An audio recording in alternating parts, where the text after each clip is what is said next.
मोनसे दुखुनांथाव खौरां। राहागोथे नखरा फिसानि जिउखौ रैखा खालामनो थाखाय रायजो राजाफोरनाव अनसुंथाइ नागिरदों।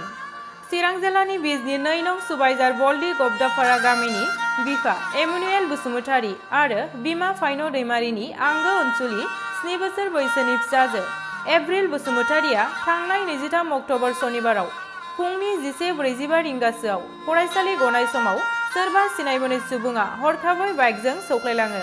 बे जाथायाव 2 थाखोआव फरायबाय थानाय एप्रिल बसुमतारीया जोबोद गोब्राब जोखोम जायो।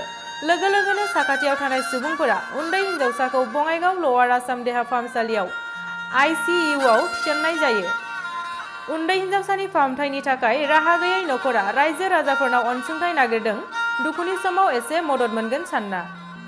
एकाउन्ट हल्डार फुइन' दैमारि, एकाउन्ट नं 318 964 33705।